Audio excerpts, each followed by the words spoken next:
WERW, Real College Radio. This is Titus Andronicus. This is Marilyn Manson. You're listening to WERW. Yo, what's up? This is Steve Aoki. Hey, this is Jamie from downtown. Hey, this is DJ Earworm. How's it going? This is Mark and the boys from Blink-182, and right now you are listening to WERW 1570 AM, Real College Radio, for the mass destruction of society. Special thanks to DJ Earworm for last week's Artist Spotlight Series episode. Hey, this is Mika on the radio, and I'm here to introduce the third episode of the Artist Spotlight Series. This week, we're joined by a truly unique artist from Los Angeles, California, whose sound is very different from the current crazes of EDM and mainstream pop. A self-described artist that's inspired by life, love, and beautiful music, young and old, she's a songstress that produces music with a great 50s and 60s West Coast pop style. Everything I say is to win your love. I live every day to win your love. When I get my way, I'm gonna make love to you. Every song I sing's to win your love. I'd do anything to win your love. Every kiss you bring says I'm more in love with you. I'm gonna win your love. Citing artists like Wanda Jackson, Buddy Holly, Sam Cooke, and Bon Iver as musical influences, and artists such as Amy Winehouse, Bob Dylan, R.E.M., and Dolly Parton on heavy rotation, it's hard to just pin down one influential genre. With days before the release of her next music video for her second single, He's Got It Bad, and her most recent music video for her first single, To Win Your Love, racking up over 175,000 views on YouTube. She's a woman on a mission to share her music with the world. I had a chance to see her at her last show of the year 2 weeks ago in Los Angeles at the Hotel Cafe, where she performed songs that will be on her upcoming album. I'm weary of waiting, sitting here on my own. I'm so tired of being so tired of being alone. Her songwriting, realness, relatability, and onstage presence are some of the many reasons she's an artist to watch.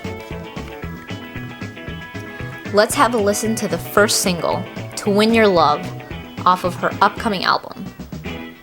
And hear the songstress herself, Dominique Pruitt.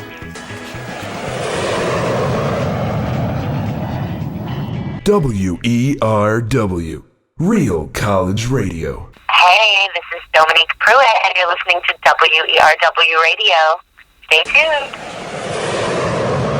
I am right now on the phone with Dominique Pruitt. Do I say that right? I feel like I said Yeah, you actually did. Dominique. Dominique. Everyone says Dominique, and the really bad ones say Dominic, which it certainly is not, and my mom's French, so it's Dominique. Dominique. But yeah, good job. Yes. I actually heard about you for the first time over the summer in New York City, where I was interning. A friend of mine who I was working with, she just kept talking about you. She just kept talking about you every single time we were in the office. Oh. And I was like, who is this girl that she's talking about? Who is this artist? And finally, I guess she annoyed me enough to the point where I looked you up, and I was just blown away. I was just blown away because you have such a different style. It was very refreshing to see that. And then I, of course, went back to your YouTube videos, like a soccer, and I watched all of them, and I was like, oh, this girl is really, really different. How did you get started, like, in the music scene? And when I mean, like, different, your sound is it's like a West Coast sort of pop mixed with Americana, I would say. Yeah. Does that sound accurate? Yeah, definitely. And thank you, first of all. I'm so flattered, and I'm glad you were instantly taken. That's the goal. But I got started, just going back to my roots, both of my parents are musicians, so I grew up in an incredibly, ridiculously musical family. Like, even my grandparents, they weren't professional, but my grandma was an opera singer. Actually, she may have been technically professional way back when, but also my grandfather was a singer. And so music was just, it's my lineage. It's like absolutely what I grew up with. All family friends are musicians, so it was just, there was no other like road in life for me, really. I mean, I always was into the arts. When I was younger, I acted a bit, and anything creative was kind of, encouraged in my family, I guess. So music was really inescapable, and I always loved to sing. So I really got into it when I was a teenager, but also at the same time with my parents being musicians, I guess I was really kind of, I was a little nervous about it. I would get really embarrassed about singing, so I never really wanted to work on it with like my family, and I guess it's a little intimidating in a sense. So I kind of opened up and got out of my shell when I was probably 18 or 19, and it just took a long time. I'm now 27, so it took a while for me to really discover and get into the groove of exactly who I wanted to be as an artist, and what kind of music I wanted to make, because I definitely went through the gamut of styles and things over the years. But I think it's pretty exciting now that, yes, I think one of the simplest ways to describe it is 60s West Coast pop. That's kind of harkens back to a lot of that, and so it's kind of great that now everything's going on and it's all rolling along now that I'm really being true to myself, and I feel like I'm really comfortable where I'm at. So it's been great thus far. And it's also cool because you really reflect your style of music. Seeing you perform on a 10th at Hotel Cafe, just even like your stage presence, the way you look, the way you were, it's very vintage, which I think is cool. I feel like you have some sort of obsession with vintage. I do. I mean, I definitely, I like a lot of modern things as well, of course. Right. And it's not, a lot of people might think it's costumey, and I've gotten plenty of she's trying to be Katy Perry, which in itself is totally, people think they're, trying to tell me I'm being a copycat, but I think that's pretty flattering because Katy Perry is a pretty huge artist. But at the end of the day, I've been into shopping vintage since I was like 16 or 17, so I've been doing this for a long time, and I just, I like a lot of modern things and modern fashion and modern music and modern everything, but at the same time, I saw the movie, and I've said this over and over, so maybe it's cliche at this point, but I saw the movie Cry Baby when I was probably 9 or 10 years old, and I fell in love with that like 50s, kind of greaser era, and that has evolved. And I also really love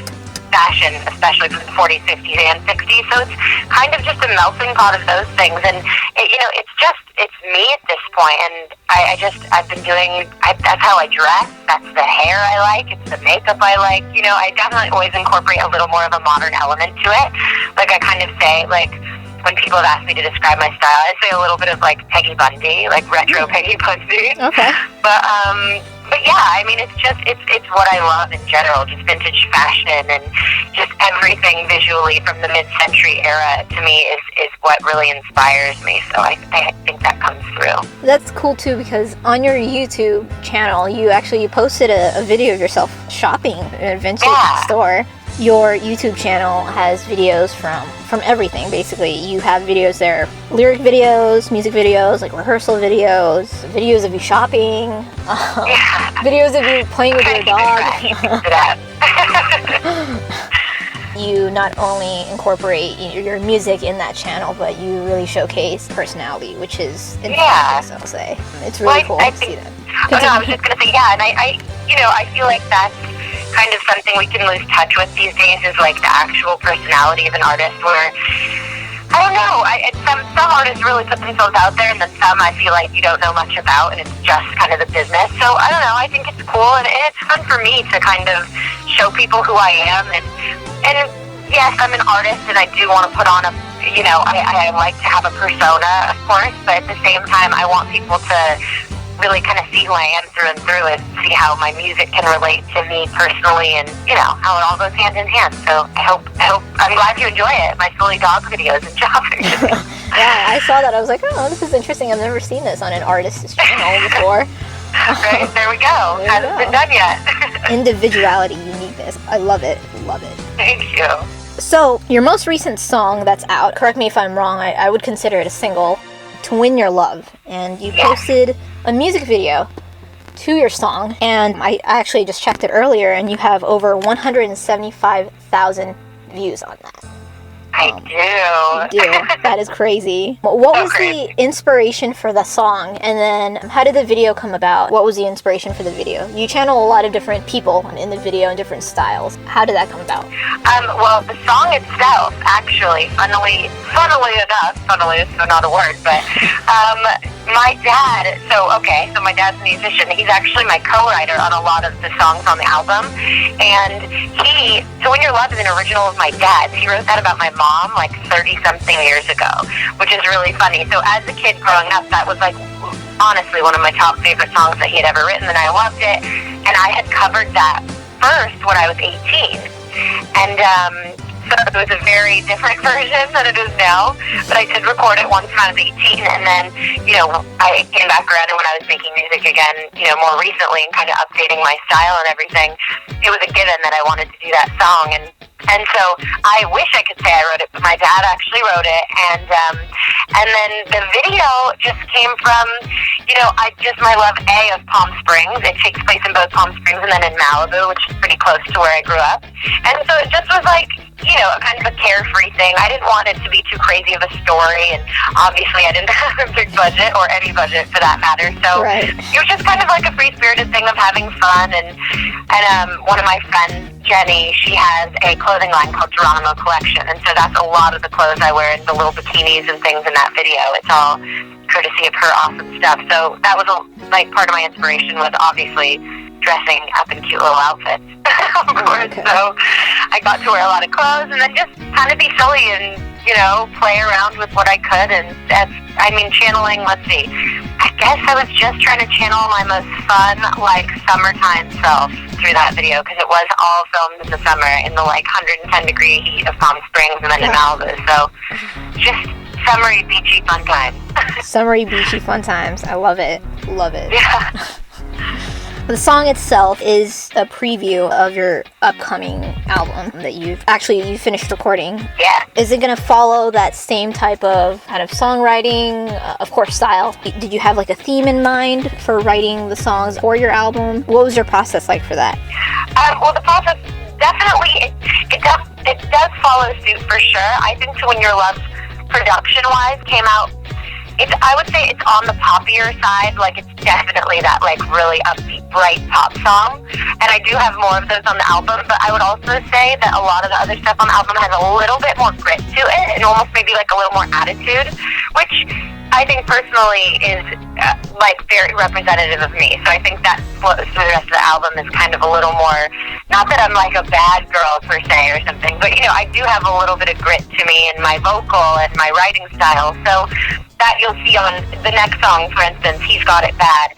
That's a little more, I would just say gritty. It has a little more grit to it, but it has a bright, poppiness to it. So with the writing, we definitely, I'm inspired kind of by all different sorts of things. And yes, while my dad did write that song, he is my writing partner on most of the other songs on the album. So there's a common thread through the whole album for sure. But we just kind of wrote about, love. I like to make up, obviously, we wrote about love. That was a given. But I also like to make up stories. I like to be a storyteller. So I would take a spin on maybe something that had happened in my history and then really, amp it up and kind of, weave a better story into it, or take straight up true stories and tell it, or just, we've written a couple. There's the one song, Won't Hold My Breath, which was written about an experience, not even with a love interest of mine, but I guess we'll call him a colleague, and just kind of screwing around with me time-wise, and, just being a flaky person. And that song came out, and it sounds so much like a really, harkened, sad relationship, but, you just never know how it's going to come out. So the writing process is a little crazy and all over the place, but at the end of the day, I'm so happy the way it's all cohesive. And, it's funny how it's all so different, but at the same time it really flows. And I would say the styles, along the album, it kind of crosses all different kinds of genres throughout the 50s and 60s. It's not just that, 60s West Coast pop. There's also a little bit of, almost that 50s rockabilly, like an Elvis or a Wanda Jackson. and then a little bit of like a Buddy Holly, you know, so it kind of, that's something that was important to me, was incorporate all the different genres I really appreciate and am inspired by, and kind of infuse that into the whole album. I love how it's kind of like a family like process there. You really have your dad involved. Yeah, involved. Yeah, totally. Completely. My dad is very involved, luckily. And he seems so cool. Like his tattoos, and I know you have tattoos too. It just works. Once my dad was covered in tattoos, it was like they couldn't really tell me not to get any, you know? Right. So yeah, he's very cool. He's a cool dad, you know. And then, and my parents, like I said, they're crazy supportive of this. And then to have, you know, their experiences and their talent behind me too is really awesome. I'm very fortunate to have that. That's a great support system that you have. Yeah. Definitely. So I mentioned earlier, I saw you perform at Hotel Cafe on the 10th, which was a Monday, and I know you performed there before in September. Yes. So what's next for you in 2013, when the world, you know, will still exist, I'm pretty sure. Yeah, Hopefully. New album, more performances, any touring, anything lined up? Definitely. I mean, for me, it's like 2012 was the year of prep, and 2013 is the year of putting it all out there. So I am crazy looking forward to 2013, and yeah, definitely a little bit of everything. I mean, releasing the album at some point, that's, you know, I'm trying to work all of that out slowly but surely. There's nothing definitive yet, but I mean, I'm hoping the album will come out. The album will definitely come out this year, but I'm hoping it will come out springtime. So keep an eye out for that, and an ear out. And then, yeah, I mean, touring, there's nothing set in stone yet, but I absolutely want to be playing shows like crazy, at least around LA, and then hopefully hopping on a tour of some kind, and kind of getting to, you know, build a nice fan base all around the country, maybe even the UK. So, I mean, everything. I would like to take the world by storm in 2013 and really amp it all up. And, you know, I'm really proud of the album. It is my first, but I just think, I mean, maybe it's just because it's my baby and it was such a crazy labor of love, but I just really, really think it's gotten a good reaction thus far to the few people who have gotten to hear it or hear songs from it, and I'm really excited to see what's going to happen, and I really, really hope people react, you know, in a great way to it, so we shall see. Who would you, if you were to, you know, go on tour, who would you want to go on tour with? Wow. Well, you know, it's funny because sometimes you see people who are paired so well and it's like such a similar style, and then you see people who are such kind of a random match that it works. So I feel like I could work in a lot of different genres because I guess it's very poppy at the end of the day, but I also like to consider myself having kind of that, like, a little bit of a rock and roll edge. I would say, I mean, I love the Black Keys or like Jack White. I think that could be really cool. Or even someone, let me think about that. Let me ponder on that for a second. Who else would I open for? There's so many options. I'm overwhelmed by that. But I don't know. I think maybe if you did really random different kinds of people, I'll leave it that open-ended. Really different genres, and just kind of see how it can span all of that. You know what I mean? Like a couple different acts who are on different spectrums, and I could be the meeting in the middle. That's what I would say. I like that. That was a good ending right there. That was a good answer to that. Good save, I hope. Yeah. Throw you a difficult question there. Lastly, sure. No pressure.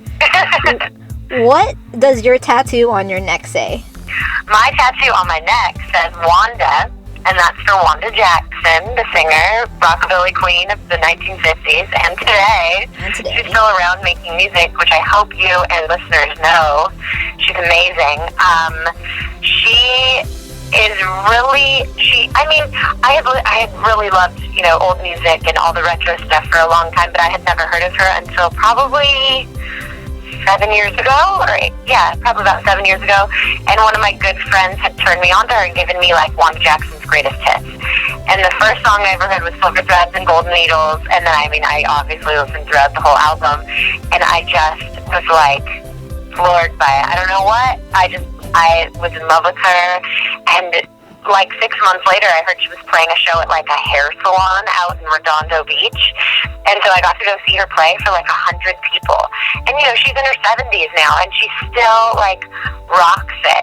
And then I saw her again at the Knitting Factory and she tore the house down. We were dancing like crazy people. And after that night, I was like, okay, I was like, she is amazing.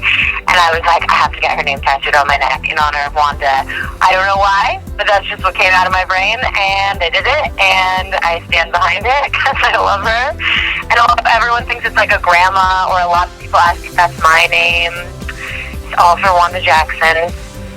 I feel like that would be kind of weird, people asking you if that's your name. Like, I don't think I would ever tattoo my name on myself. I know. No, it's always older men always say, oh, hey, Wanda, or like, oh, Wanda, is that your name? It's like, no, it's not a name tag. You know what I mean? I didn't forget. Don't worry.